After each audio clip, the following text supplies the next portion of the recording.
Hello everyone, this is episode 6 of Try Not to Fall Out, and today we're talking about Skyrim. So, for the start, I want to get on to how I came across Skyrim. When I got Oblivion back in 2006, when it first initially came out, it quickly became my favourite game of all time. When I heard about the next game coming out, The Elder Scrolls 5 Skyrim, I was super excited. I couldn't wait. So it was 11/11/11, right? November. Yeah. So it had that special date and time that when it came out. It was the first ever game I went to a midnight release. My younger brother actually. So at the time I had two consoles. I had a PlayStation 3 and an Xbox 360.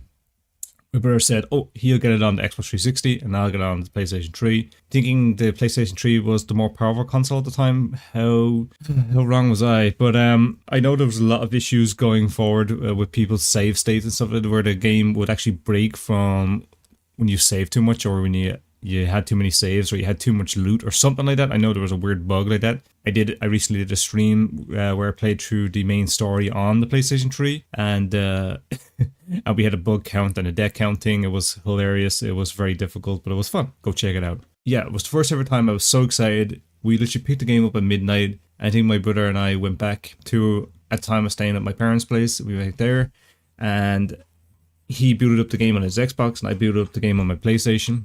I think we played into the early hours in the morning, hooked into the game straight away. Now, let's talk about the intro, that carriage ride in. You're finally awake. Got caught up in that ambush with that thief over there. All I'll say is, after the millionth time of restarting the game, thank God for modders. Shout out all the modders. Because the new life mod where you get to basically choose oh yeah, I love that one. Where you want to start. Yeah. It's such a nice touch. Yep. Don't get me wrong, I like the intro. Same. It's good. It's perfect the way it is, but it's iconic, but yeah, it gets boring. It's just it's the whole thing with most of the Elder Scrolls games. You've done it a million times over. Oblivion kind of introduced the long form where you have to go through a whole cave to get out first. The tutorial cave, basically. And after doing that a million times over, and then Skyrim's one over and over again. Yep. It has its moments where you wish you could just get over it, which thank God for mods, that's all I'll say. You get fed up. Who are you? I'm sorry for people on PlayStation. I know you get a few minor mods. I don't have a PlayStation 5, so I don't know what extent you can mod the game to, but It's your fault for having a PS5. I know on the Xbox it's pretty good. Just saying. It's pretty good. It's very close to the PC. Well, obviously PC is obviously going to be better. Yeah, I was about to say, not close. But once you go through the cave, you meet the characters. You get to choose between the two sides. So you have Stormcloaks and Imperials. Racists or racists? I can understand why people straight off the bat prefer the Stormcloaks. This is going to be a debate that probably should be a podcast in itself. But yeah, the Stormcloaks, you're kind of wrapped up in this kind of, when you first start off in the game, you wake up in a carriage and you got kind of caught up in this civil war that's going on, which you have no part in. Yeah, that's a thing. Like, we don't have a part in that. And you kind of, instead of trying to find out why you were there, they just decide to try and kill you. The Imperials do, straight off the bat. Yeah, it's a classic. Which is... This is what happens when Martin dies. A very bad look on the Imperials. Yeah. And I can understand why people want to join the Stormcloaks. The Empire is in shambles. But as you play through the game, you'll start to learn slowly but surely that the Stormcloaks are a tool being used by the Talmor. Yep. I can understand, look, Civil War, I know why they want to do it. They want their religion and they want their land and all that sort of stuff, and they want to become their own country, I guess, free of the Imperial rule. I mean, they did ban Talos worship. Great mighty Talos. It's not the emperors that we all know and love from the previous games. No Martins and no Septims anymore. So I understand. I get it. I understand why they want to do it. But it's not the time to be doing it right now when you have this other group called the Talmor, hoping the Civil War stays on, hoping that the Stormcloaks keep attacking and fighting with the Imperials, because it's causing the Imperials to be weakened, and it's allowing the Talmor to kind of slip in, and eventually I reckon they're going to take over Skyrim for themselves, take the throne. So, in fairness, if the Stormcloaks just decided to put the sword down for a day or two and see what's wrong and potentially side with the Imperials, make a truce or something, and put the eye on the correct enemy would be nice. But that's not how wars work, and that's not how, They all suck. Like, I'm the Dragonborn, and they all suck, bro. Like, I just don't like the Stormcloaks. I don't. It's the whole thing. It's the whole debate. yeah, don't start in the comments. The Imperials aren't great either. Neither are good. They're the best out of a bad bunch, I guess, if that's your options. If anything, I like to tend to stay away from them. I don't. I'll talk about this. I'll talk about the quest shortly. But look, we'll finish with the intro of the game. So yeah, you get to choose your side straight off the bat, more or less. You choose Hadfar or Ralof. Ralof is Stormcloaks. Hadfar is the Imperial, the guy that literally was going to send you to go get your head chopped off. Say sorry, and he didn't want to do it. It was orders, but okay. Or the guy that you are sitting in the carriage that wakes you up from your nice peaceful nap on the carriage. So you get to choose from those guys, and I pick the dragon. and then you fight your way through the cave. More or less, it's the same either way. Either side you choose, slightly different, but not really. Not really. And then once you get out of the cave, you can more or less do what you want. A lot of the time, they kind of hint at you to follow Ralof or Hadfar. Yeah, they want you to. And continue with them all the way to Riverwood. Fuck that. Get pushed on more of the main quest stuff. Go to Whiterun. And then eventually you have to find the tablet, and then you'll meet the Greybeards and such, and then eventually you'll go through the whole quest that way if you follow that path. Yeah. And on top of that, they'll also try to push you into doing the Civil War quest line. I never do. I want to kind of talk about right now, because it's one of the worst quest lines I've ever. Agree. In the entire game, I hate it. I absolutely hate it. It's the grindiest, it's shit. crappiest. Yep. Short little quest line. And like, if you're fast traveling, all good. It's quick and easy to get over and done with. But if you're playing a survival mode like I always do, yeah, it's a freaking nightmare, because you have to run here and there and everywhere. You're just a messenger boy for these two freaking idiots that, I don't know. General Tully's a little better, but I hate the two of them. General Tully's kind of hot though. He kind of fit. I hate the two leaders. I absolutely hate Ulfric Stormcloak. He is the most useless tool I've ever come across. He wants to be us so bad. I want him deleted out of the game. I enjoy killing that fool. Oh my god, what a fool he is. And if you guys think he's good, kill yourself. explain to me why. Please put down in the comments what you think. So I won't read it. He's right there with Joffrey for me. Joffrey's the most hated person to me in all the Elder Scrolls series ever. Yeah, so that's saying something. And then it's Ulfric Stormcloak, just below him. Blow him? Whoa, pause. So I actually hate those two idiots. I enjoy killing them, and I will do it every time I get a chance. General Tullius, he's an okay general. He's stuck in a bad situation where his actual real armies are stuck behind the mountains and can't get across the pass. So he's stuck recruiting Skyrim's farmers and stuff like that, trying to train them up to be proper soldiers and such. So I could see where he's managing. If he just could actually explain to people what's going on, that the reason if you beat them and stuff like that, if you let the Stormcloaks win, he says that basically you've allowed the Talmor to win, and it's bad, it's not good. So Talmor are unredeemable, but they are cunty, so I'll give them that at least. Stormcloaks killing Stormcloaks in a war where the manpower would be more needed against the Talmor, and that's why he's trying to get across. But if you just said it to the right people, Men are bad at communication. They would rather start a war over it than sit down and actually talk about it. Tale as old as time. At least the game got that accurate. Probably one of my least favorites quest lines. The main quest, which I'm going to touch on now, and then I'm going to go down through guilds and stuff like that, little side quests after this. The main quest is fine, I guess. It's okay. It took me a while. It was like Oblivion. It took me a while to actually. I've only beaten the main quest 4 or 5 times overall, but it took me a while to actually get around to doing it. I think it's the Elder Scrolls formula where you'll do more side stuff, exploring, seeing everything before you'll even go near the main questing. My biggest issue with the main quest is the replayability. The first time I played it, it was great. I really enjoyed it, but after the first time, it gets kind of tedious. So it's fine. It's okay. Like I said, you start off in the main the intro place, cave. Yep, bear. You'll come out. I'm gay. You'll go over to White Riverwood, then Whiterun. White Riverwood. You meet Jarl Balgruuf. Mm-hmm. Cool Jarl. Really like him. Yep. That's a true leader there. Yeah, I like him too. Then you'll go off to... That's why he's neutral, because he knows they all suck. Then you'll go off to... you have to get a dragon stone where all the dragons are buried in Bleak's Fall Barrow, which is the first cave you'll always enter. Cool cave. I hate that cunty wizard.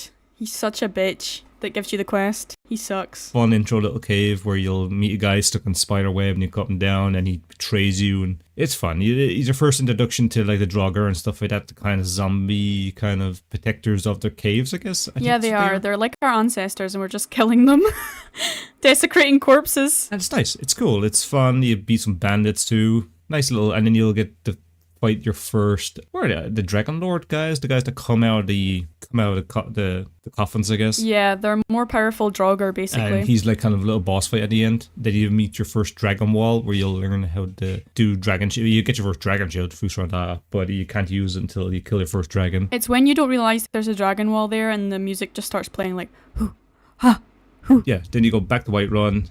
There a dragon that will attack Whiterun. You'll beat it, kill it, absorb a soul, learn your Dragonborn. Then suddenly this guy will like start going, Dragonborn, or some shit like that. Old men want to pass the blunt with you because you're Dragonborn, but you've got to go up the steps to get to them. Doing that high is rough. Another thing I found underwhelming was the Greybeards. Again, they're just old guys that don't know how to socialize. You know, they're just there to be there, to point you in the right direction. I just don't like their interaction with the blades, which we'll get into in a bit. I hate the way they both hate each other. I can understand why, but like... I mean, I prefer the Greybeards over the current blades, if I'm real. They don't want to help, and then when they want to help, they're kind of bitchy about it, and that's what I just don't like about them. They're fine. Because they're meant to be neutral. They'll send you then on a quest to get Jorgen Windcaller's horn. Is that what he's called? I think that's what he's called. Yeah, Jorgen Windcaller. So you go on a quest to get the horn, which you get there, you'll find there's a note there, someone's already been there, and they left a note to say, go back to Riverwood and ask for the attic room. Which when you go back to Riverwood, you do that. There's no attic room. And then the girl from the Blades, Delphine, which is another...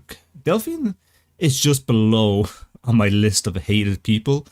So there's Joffrey, there's Ulfric Stormcloak, and then there's Delphine. What a pleb Delphine is. Oh my god. Delphine is an example of just how bad the Blades have gotten and how hard they've fallen from what they used to represent.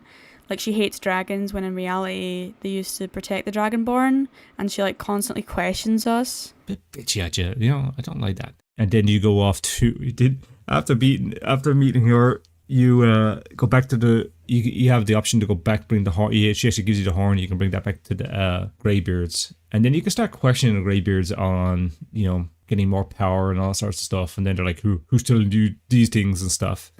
That I kind of scolding you for saying that, like, because they don't want you getting too powerful. I don't know if it's like they're afraid that if you get too much power, you're going to turn evil, or they're kind of jealous that you can just learn the powers of the voice, like by just like absorbing them and just knowing them instantly.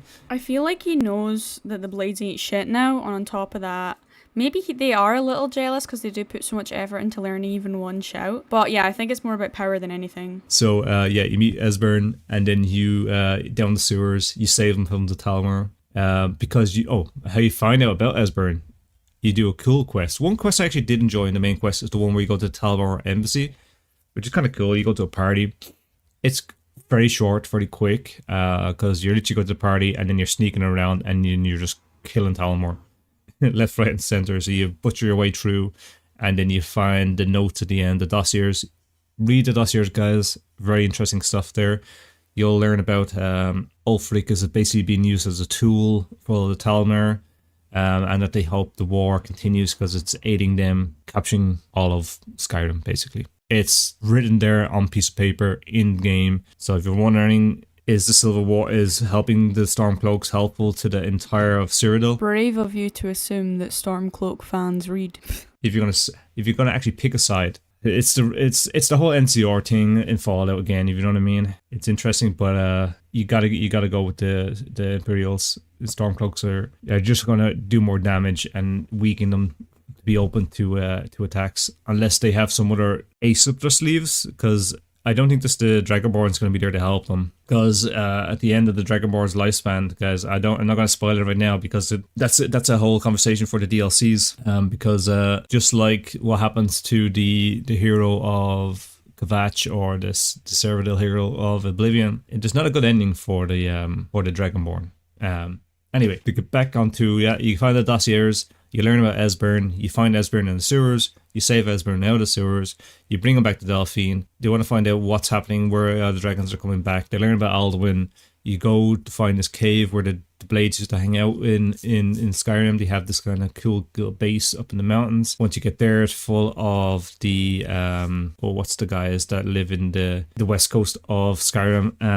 Oh god, I'm forgetting their name now, but you fight a bunch of those guys. I can't remember their names, but you fight a bunch of them, you fight a dragon, you go into the cave, you clear out the cave, and then you find the wall of Alduin, you learn the story how the Blades defeated him, but they didn't really defeat him, they just sent him back in time. Well, no, actually, they didn't send him back in time. They sent him forward in time to be the future's problem. Yeah, they said double it and give it to the next person. Which is kind of like a I think it's like a take on society, right? Okay, Joker, we live in a society.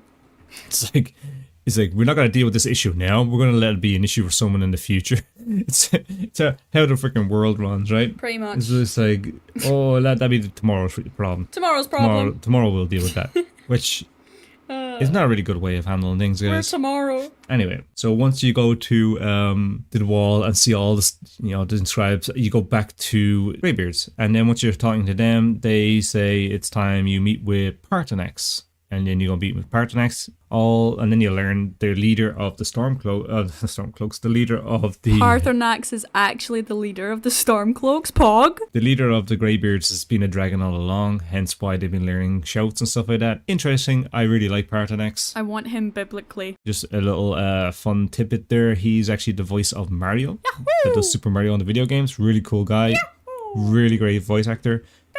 Parthenax is probably one of my favourite characters in all Skyrim. I was a bit surprised when I initially played it that he was a dragon, but then it does make sense. It just works. And I like it, and it's well written. It's finally a bit of lore I liked. Finally, some good fucking food. And he gives a good story. He used to be one of Alduin's highest generals. He was actually pretty much a really bad guy, consider him a guy, I guess. He's a bad dragon. He's a great guy. What about the murder? What murder? But he kind of learned his ways. And he has a really good saying. I can't remember it off the top of my head. I have it written down because it had a really profound impact on me. It's, what is better, to be born good or to overcome your evil nature through great effort? Buddhist dragon. He's really well done, and I really like him. He sent you to go find an Elder Scroll, Black Reach, I think it is, and you go down there, which is this underground tavern where all the dwarfs used to live. It's a big city underground, really cool. Great bits of lore down there. You learn about the Nirnroot from Oblivion, and there's a reddish Nirnroot down there, and you actually see the skeletons of the guy from the main Nirnroot quest from Oblivion down there. Rest in peace, Popsmoke. Which is cool. A nice little callback. I enjoyed that. I always enjoy little stuff like that. Little touch of the detail. Makes the universe all feel more or less connected, keeps it all connected, Did you carry on? You get the scroll, which in fairness isn't that hard, and then once you find the scroll, come back out, you bring it back to the Throat of the Worlds, which is where the Greybeards live, and you give it to Parthenax, and you have to stand where there's a time ripple on top of the mountain where Parthenax was sent to the future in. So then, you see this kind of vision where these great warriors are fighting Alduin. They do a spell, they use an Elder Scroll. No, they're all losing, they're all getting beaten by Alduin. They can't defeat him. They realize that they're going to lose. So then the wizard that's there, he uses the Elder Scroll to send Alduin to the future. And that's where, for Alduin, I guess, he literally goes from that fight immediately straight to the start of the Skyrim game. Maybe in his eyes. I'm assuming that's what happened, right? I don't know, but that would be funny. So for him, it's just a flash. And he's back in Skyrim, stopping us from getting beheaded. So that's hence why all the dragons have been gone, but he brings them all back. Alduin actually shows up then after you do that vision. You have to fight him. Parthenax actually helps you. It's kind of probably the most difficult fight you'll have against Alduin. Yeah, I don't think I could take him in either sense of the word. And once you beat him, the second time you fight him, he's pretty easy. Okay, to be fair to Alduin though, the people in Sovngarde are helping you. So you defeat him there, he runs off. I don't think he runs, I'm pretty sure he flies, but okay. But no one knows where he's gone, and the only way we're going to find out where he is gone is to capture a dragon. Classic. So then the only place that we can do this in is in Whiterun, because Whiterun was actually was built for capturing a dragon in, which was really cool. But your Jarl Bloodruff won't help you because he is stuck in the middle between a civil war. He's on the neutral side. He won't join either I side. mean, I don't blame him for not helping you capture a fucking dragon in his house. If he's seen aiding us, it could be seen as, he's chose a side, so he won't do it until there's a truce. Or that we actually win the side of one of the sides. So if we help the Imperials or we help the Stormcloaks, the only way you can get them to do it. So it's one thing I did like that they added this, that you could do this like meeting where you get both sides together up in the Troll world with the Greybeards. It's super dull and boring, and I've done it a million times, so I'm kind of worn out by it. But it's so dumb. It's just like, I'm pretty sure the Thalmor and the other side don't even care about Dragonborns, and yet it's like, oh, the Dragonborn will oversee this. It's what I always do because I hate Civil War, so I kind of avoid it, and I'll just do this one meeting to kind of get on with the main quest. Yeah. And then I tend to always, because you get to pick and choose, right? So you get to pick and choose what the Imperials get and what the Stormcloaks get. And I tend to always lean on the Imperials because I think they should. Everything to me. No one gets anything. Fuck y'all. You do that, you get a truce. War's Palm pause for now. Your Wargulf will help you. You learn a shout off. Do you learn it off the Greybeards or I think you learn it off the Greybeards. You learn a shout off someone. Or maybe is Esbjorn that tells you? You learn off somebody. They teach you a shout, and it basically allows you to call a dragon. So you do it. The dragon comes down. He's like, you basically call him the challenge for the fight. And he's like definitely down for it because he wants to see how powerful you are. And you trick him. You trap him in Whiterun, and then he's so embarrassed by this. He says you'd not to tell anyone. And if you defeat Alduin, he'll follow you instead of Alduin. Oh, loving my beloved. He tells you where he's gone, and basically Alduin's gone to IKEA, to Sovngarde, where all the souls of the Nordic warriors go after they die in battle. I'm pretty sure. I guess it could be any soul. It has to be, right? Because if you were playing as any race, you can kind of go there. Do we not return to Akatosh? Anyway. So that's where you have to go. You have to go to one of the fortresses that dragons built. Well, their slaves built, and they have a portal there that will take you to Sovngarde. So you have to fight your way through there, and you go to Sovngarde. And once you get there, there's a bunch of mist there that Alduin's causing to help, slow you down, I guess. You have a shout that clears, weather, so it's no problem to you. And you get all the way down there. You meet this big giant man, and he challenges you to a fight. And you got to fight him, but it kind of has that options where when you did the DLC for the Night in the Nine, where you can say different things like you're the leader of the Dark Brotherhood, you're the Companions leader, you're the Mages Guild leader, or something like that, right? So you can say a bunch of different things, and he'll give you different comments. But I think you still have to fight him no matter what. You don't have to kill him. I think you only have to take him down like halfway. And at some stages you can be super powerful. You can just like knock him down in a few hits, which is fine. So you do that. And then you have to cross this dragon bridge thing, and you go in and you meet all the great heroes of the dead. You do that, and you meet the 4 heroes that initially fighted Alduin, and they want one more chance at trying to defeat him properly. So you go out there and you call Alduin down, and you fight him. And because you've already bet him the first time on your own, basically, this fight with 3 other people. Is it 3 or 4 other people? I think it's 3 other people. Before you together, you kind of just kick his ass. He's pretty easy, to be honest. And then you never get to absorb the soul of Alduin when he dies. He kind of just explodes, which makes people have a theory that he's still out there, right? And he's still going to come back. He's going to regenerate, because the point of Alduin is he has a purpose, right? He resets everything. So something like that. So there's a theory there that he's going to come back. Yeah, he's basically the equivalent of the Reapers in Mass Effect. He's kind of there to create a clean slate. Yeah, that's the main quest. And it's okay. It's fine. It's not as good as I thought as Oblivion. If Oblivion had the scale of Skyrim's quest, I think it would have been a bit better. Because what happens is people go back and play Oblivion, and I say it's better, but they'll go back and play it. This is like the whole war at the end is like 10 people fighting each other. It's kind of underwhelming, but it's just, that was the limits of its time, right?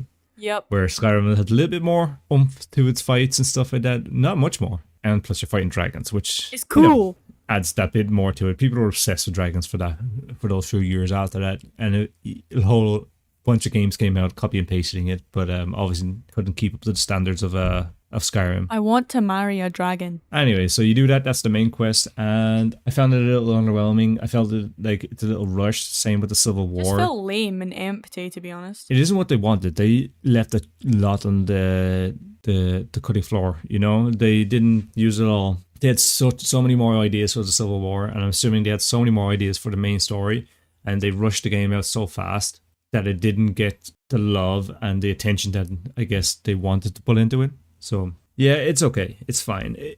It gets the job done. Where the game really shines, I feel like, is the world itself. It's the land. It's the landscape. It's when you run out of that first cave, when you go left or right or whatever, you run into towns, you run into people, you run into kind of crazy fun quests. You get completely annihilated by a pack of wolves or just some random bandits. You'll find Daedric shrines, which are all kind of level capped to certain, like Sheogorath's is level 1, Azur's level 1, and then eventually you'll run into other ones. Molag Bal, things level 1, 2. And they're fun. They're all really good. Like, I'll talk about today's quests shortly, but I really do like them. So, guilds. Let's talk about the first guild that you run into, and it's the companions. The furries. First, once you go to Whiterun, you'll see a big joint, and this joint attacking people in a farm, which is kind of strange, right? Yep, it's out of character. Because more or less joints are kind of friendly. They don't just go off and attack anything. Not quite friendly, but they're not hostile unless provoked.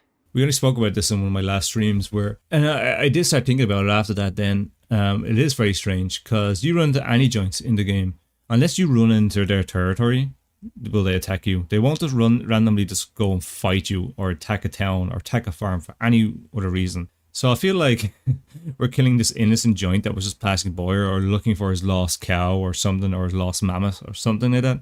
Oh, it's a bit weird. Aw, that makes it sad. I feel bad now. So you meet them. If you don't attack the joint and say anything, they kind of scold you, say, hey, why didn't you help? Honestly, like, I zone out while playing games, like when I'm just walking around. So I didn't even realize the first time I played that there was even a giant there, and they just got mad at me that I didn't help, and I was like, what happened? I didn't know there was anything happening. I missed a giant. Yeah, I did. What's your opinion on the companions? I never really liked them. Same. I feel like they're underwhelming. Yep. And spoilers, which this podcast is full of them. Literally. They force you to become a werewolf. Yeah. Which is a bit weird. Fucked up. The fact that you don't have the option To just be there. and it's the only place you can become a werewolf. I wish it was that you could run into wild werewolves or something like that and get bitten. Yeah. You know? And like in Daggerfall, I think, did they do it in Skyrim? Not Skyrim, Morrowind? I don't know. I don't think so, no. I wish it was done that way. Like the way you become a vampire and stuff like that in the game. The fact that you're forced that way and that way only to become a werewolf. Yeah, Team Jacob ain't winning this one. I just didn't like it. But I do like the option of being a werewolf. When I first initially played it though, I don't think there was any werewolf tree. There's like a skill tree. They added that with the DLCs, I think. It's a nice touch. But it's a fun playthrough. I like that you can role play that you become wild and stuff like that. Because everyone hates you when you become a werewolf, and they'll like straight away try to kill you, right? And they're all scared or run away because you're a monster, right? So you do that, and then you'll head to, then you'll fight through. You fight these guys called the Silver Hand, which again they could have been a lot better. I wish they were actually a faction you could join and fight against the companions. Little tidbit I like to add to this: make sure you guys collect all the silver swords. They're worth a lot of money. At least that's what I used to always do. I used to take all the silver swords and sell them. All of our Witcher listeners right now are crying. We need to do an apology with tears. But it's good. It's fine. It does the job. You beat the Silver Hand. Then eventually you learn Kodlak, the leader of the companions, doesn't want to be a werewolf anymore. I don't blame him, honestly. He was a real one, for real. Like, I'm annoyed at him over that, but he wants to go to Sovngarde and live with the warriors. But because he's a werewolf, your soul is tied to Hircine. Hircine kind of a dick. So he wants to cure himself of Hircine. The one quest I really enjoyed, it was going to kill the witches that put the curse on them and made them become werewolves. Oh, yeah. And you have to go decapitate all their heads, and then you have to do some Very sort of epic. ritual. And in the end, you do some sort of ritual, and you basically cure. You have the option to cure yourself, and I think you can convince some of the people to cure themselves too of the werewolfism. Autism. Werewolfism. I don't know what it's called. But eventually you can do all that, and that's cool. And then you get a good weapon at the end of the companions. I'm kind of rushing through it because it's not much to really talk about. A lot of the quests is go kill this person, go kill that person. It's huge for furries, though. I actually preferred the Fighters Guild in Oblivion way more than this. I'd say that's normal. Oblivion's Fighters Guild is more grindier. You don't get to become a werewolf. Yep. But I felt like it had a better story. Yep. All of Oblivion's DLC's dead, bro. Because the companions, I feel like, are just, it could have been a lot more. I wish there was two sides of the story, not just killing the Silver Hand, and you have kind of forced on that tree. Yeah, I agree. I feel like the vampires were better because there was two sides of the same coin kind of story, whereas with this, it's just one-sided.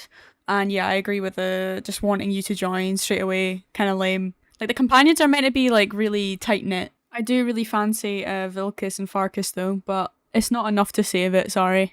So that's the companions. Not great. I'm going to talk about another guild I didn't like at all, and that's going to be the Mages Guild. My god, did this have a lot of potential. When I first seen it, I was getting like, you join it, you're becoming a wizard, like Harry Potter feeling, this kind of magical, like, school up in the north, floating over the sea. Let me just say, Winterhold, the Mages Guild is great, but Winterhold is such, I know it's destroyed, but why are people even living there? Like, there's no food coming, there's no farms, like, how are they sustaining? What's the point of staying there? Why don't they all just move down to Windhelm? Maybe they have attachment to the place, or they're from there, or, It's pointless. Their little town. Oh my god. And I feel like they're just plopped there. That's fucked up. Just for you to go to, so you don't have to go into the Mages Guild straight away. Anyway, yeah, because the Jarl there, what's the point of that? But anyway. I just hate that little town. God. I think it's so shit. Literally the Dundee of Skyrim. And so then you can go to the Mages Guild. You enter in straight away. You do one spell at the front door. You get your little trial. You just, it's very easy. And then again, you have different options. I think if you're Dragonborn and stuff like that, you can say different things, and you can just do a shout and she'll let you in and stuff. And then you get in and you meet the teacher. The Talmor is all over. They're obsessed with the Mages Guild because they're obviously there's power up there, and they want to keep track of that. But then you join the Mages. Then you join the Mages Guild and you do one class. It's supposed to be like a school, right? You're supposed to be learning magic. You do one class, and then they bring you on a tour to I think it's a Draugr cave, like a crypt, and straight away it goes off the rails. I felt like it goes straight into dungeon diving, fighting hard enemies. You're supposed to be a student, and this teacher's supposed to be looking after you, and he just lets you go off and fight. Yeah, there's no human resources or any sort of like protection for these students. Like, it's treacherous, and they don't give a fuck. It's quite funny. And I mean, you probably do like 5 or 6 quests, maybe there's more. I felt like there was only a handful of quests you do in this game, yeah, there's not a lot at all. And you immediately become the leader. I feel like overnight they flip a switch and that's it. You're the leader now. Well, technically the leader dies, and they're just like, I guess you can do it. Lol. The Talmor, you knew they were going to become the bad guy straight away. You find this thing called the Eye of Magnus, and you need a staff of Magnus or whatever, and eventually these ancient magic guys show up, and they come to you in visions and stuff like that, trying to tell you what to do, that you found this Eye of Magnus. Arcano or Arcano, whatever the fuck his name is, can suck my absolute cock. And it's gone, and then you're the leader of the Mages Guild. Whoop-de-doo, there you go. You get a little home base up there, I guess, and which is kind of nice. It has its own like place for making alchemy and stuff like that, but the librarian is hot though. So underwhelming. There wasn't really much of a feel like you're in a school, or in a major school or anything like that. Like, just the only part that felt like school, not that I went, is the Khajiit that thinks he's great at everything. He made me laugh so much. Like, even you show him Fireball and he's like, what? Oh my god. Too short. Too rushed. Not enough details put in there. I'm skipping over loads. But again, not my favorite quest line. I do want to just say something really quickly. If anyone's like, why isn't she talking about how much she wants to marry Alduin, or how much she wants to fuck the librarian guy? It's because I've already went over this game in a husband's video on my YouTube channel. You can check that out. I go in depth about all of that nonsense. I don't want to scare and traumatize Elder for life. I'm also not talking as much in this one as Elder is, because I will be talking a lot more in the DLC episode we're doing next week. So stay tuned for that. That has Neloth on it. You will never hear me shut up. So just enjoy this while you can, alright? You're getting peace for this one. So yeah, Elder, continue on. So I guess we got a Thieves Guild next. Again, probably my second favorite quest line. No, off the main. I'm talking about base game here. We're not talking about DLCs. The Thieves Guild. Brynjolf isn't actually Scottish. I'm sick of that me whatever her name is, and I didn't enjoy it. Actually, I went into this comparing them to the straight off the bat of comparing them to Oblivion. Oh no, don't do that. Which is probably not a great way of doing it because Yeah, no, too high expectations. I feel like companions to the Fighters Guild can't compare. The Mages Guild, Oblivion Mages Guild. Again, I wasn't usually always a huge fan of the Oblivion's Mages Guild, but it's way better than and way more content in it compared to the Skyrim's one. Which Skyrim's one to me has a million times over more potential of being better, but that's what kind of makes it worse to me. The fact that they didn't live up to that potential. Yeah, I agree completely. And then the Thieves Guild. Yeah. Thieves Guild is probably one of my favorite quests of all time in Oblivion. Next to the Dark Brotherhood one. I was about to be like, what? And then I went, oh. But the Thieves Guild in Skyrim is, first of all, you get either, he tells you have a lot of money in your pocket, or he tells you you're poor. He's such a bitch. Brynjolf does, once you meet him, and you have to do a little quest where you have to go pick a ring and drop it in a guy's pocket. Fine. It's Thieves Guildy. I liked it. I didn't mind it so much. I feel like that's like one of the only parts that felt like the Thieves Guild. Like everything else was just fighting and stuff like that. It doesn't feel too Thieves Guildy. You kind of feel like thugs at that stage. I don't really like that, where people owe you money for protection. Why the frick are the Thieves Guild protecting people? Doesn't make sense. Why are the gangsters now? They're not like that. They're a Thieves Guild. They steal the stuff. Fucking mafia. Protect people and like get people to pay them money. It's silly. It's silly stuff. I hated it. I wish there was a little more to do with the way the Oblivion did it, where you have beggars helping you. You have like, you're sneaking around cities and when you do things that actually feel like you're a thief, which is the point of the Thieves Guild. I felt like what happened in the Thieves Guild is it escalates very fast more into dungeon diving, fighting, or like just whole story has nothing really to do with Thieves Guild style of way, with a big huge hoist at the end or something. There's none of that. I didn't really like it. Some of the characters are cool, I guess, and it ends with a big fight in in a cave, and then you get the whole point is there's been a bad guy in the Thieves Guild, and he's been basically robbing them blind. And we're giving him in trouble because he's the only actual thief in the fucking Thieves Guild. The irony. He was nearly getting caught out for it, and he killed the guy that was gonna shut him out for it. But that guy's girlfriend ends up finding you, and these guys end up working together to catch him out. Mercer ended up being the main bad guy in the end. Kind of obvious from the start, I guess. But they're all kind of bad guys. But again, it just does not have that feel. Thieves Guild to me. I'll probably let Georgia even explain a bit more if she wants to go down the... I do not want. I did not like this quest at all. I can't remember shit from it because it was so forgettable. Yeah. That you had to do in the Thieves Guild. The one thing I didn't like was now this is probably going to be controversial, but I didn't like the fact that you have to give up the unbreakable lockpick, and then you basically become Nocturnal's protectors or some crap like that. I hated it, and then that's it. And you get this cool looking armor with a cape. Yeah, you're like a Batman dupe. It's just I didn't like it. I didn't like that. I didn't like the fact that I have to be Nocturnal. I didn't want to protect you. I wanted to just be a thief, steal stuff. Give me the grey cowl. Let me pickpocket everything. That's what I wanted, but it just let me down. It's good. It's fine. I do enjoy it. It's not fine. I don't like it. Lame fucking hating quest. on it a bit, but that's because I'm just... No, it deserves it. I'm disappointed in what, again, it could have been. Yeah, that's Skyrim summed up, to be honest. Right, so that's all I have to say about the Thieves Guild. I'm going to move on to my favourite quest line in the base game, and that's the Dark Brotherhood. Same. It's so good. So good. Again... It doesn't compare to the Oblivion one, but... Oblivion's one, Dark Brotherhood, was perfect. It had shock factor. It had everything that I ever wanted in an assassin group. What I like about the Dark Brotherhood in Skyrim is, again, the introductory to it, I wish they'd kind of kept it the same way as they did in Oblivion, but I guess they couldn't because of the story that's in the Dark Brotherhood. But to join the Dark Brotherhood in Oblivion, you just kill a random NPC.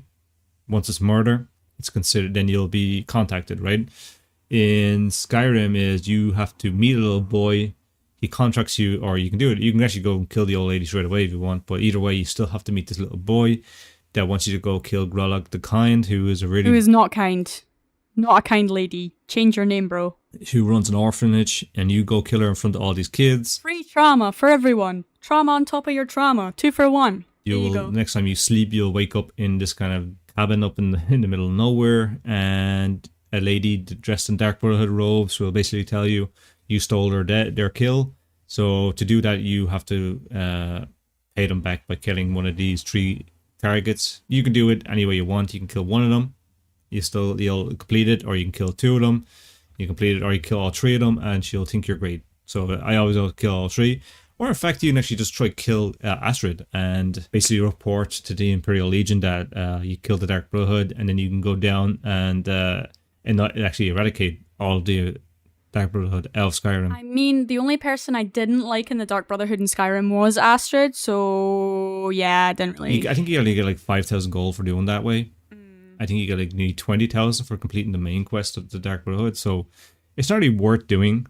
But if you're doing a really good person role, I guess, yeah, there you go. But you've killed an old lady in an orphanage, so how good are you really? Okay, a really old, evil lady who hits children and abuses them, and it's just very evil, so... But before you do any of that, if you're hanging around Whiterun and you're down heading north on the east road alongside of Whiterun, you run into a guy with a carriage, and he's dressed like a jester, and you can help him. You can help him to... He's just a little guy. That's all he is, a little guy. Fix his carriage wheel, and or you can do the opposite and you can report him to the guards.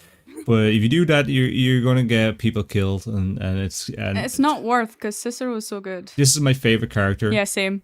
In the base game of Skyrim, and you all know who I'm talking about. Cicero, what a man. I love him because he is the essence of what the real Dark Brotherhood is. The Dark Brotherhood you meet in this game are not the Dark Brotherhood. Yeah, Cicero is the only one who remembers the old ways, the true ways, even if he's a nut. And they used to piss me off because they were like, no, you don't listen to the tenants, you don't listen to the Night Mother, you don't listen to Sidis, you listen to Astrid. And I was like, shut up. Astrid sucks. Like, Cicero could easily 1v1 Astrid. Like, she's so lame. And plus, as you go through the quests, you'll meet cool characters. You'll basically meet the Night Mother. And eventually, the Night Mother will speak to you, which is a big freaking deal because that makes you become the listener. Yeah, and Cicero's pissed because he's like, how come she doesn't speak to me? Why did she choose you? Ugh. It's a huge deal because the listener is the one that gets all the contracts for the Dark Brotherhood. So when people do the ritual, that means that the Night Mother hears it and she will tell the listener. The listener will give out the contracts to the associates in the Dark Brotherhood to go either meet the people and then get the contract and then go off and kill, which is cool. So that you do all this, you meet this guy who you do a bunch of quests before you get to the stage, and it's just side questy stuff. But you'll get to a stage where you meet a guy who wants you to go kill the Emperor, which is a big deal, right? Obviously. Mythic Dawn enters the chat. So you go do a bunch of real stuff to get to the stage where you have to kill the Emperor. Like one of the quests I really enjoyed is become the gourmet. And you can make the poison, but then it turns out that it's you're betrayed by Astrid because Astrid sold you out. That evil bitch. Huh. That ended well for her, didn't it? Dumbass. I don't know, she never trusted you from the start, which she should have, and then she ended up realising this. If she had listened to us from the start and believed in Cicero, it would have never happened, because there's a stage in the Dark Brotherhood where Cicero gets fed up. Yeah, he goes sicko mode. Cicero sicko mode. Not listened to and not believed. And they kind of corner him, I guess, and he slices up the werewolf guys, Astrid's husband, and she basically asks you to go kill Cicero. And you can meet Cicero, but there's one little tidbit I'll ask you guys to do.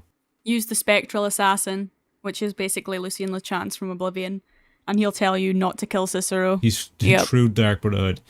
Because Cicero he travelled up from Cyrodiil, from the Cyrodiil, the Dark Brotherhood we all know and love from Oblivion, because that's been destroyed, the sanctuaries down there, because of the civil wars going on down there with the Talmor. There is one thing I'll say: if you do like Cicero as a character, or you at least find him interesting, or maybe you've not met him yet, but us talking about it makes you want to meet him and delve into his character, please make sure you read his diary and read all of the entries, and you will see how he used to be pretty normal, quite intelligent. He reminds me a lot of Lucien Lechance back then, and then seeing all his brothers and sisters die, he kind of spiraled into this insanity. Because it must have been tough having to drag this corpse that you know is like a holy being well, I don't know if holy is the right word, but spiritual, important being all the way over, only to be greeted by people who don't even believe that that figure is important at all. Like, I feel so bad for him, bro. They're not real Dark Brotherhood, man. And then once you do the quest and you beat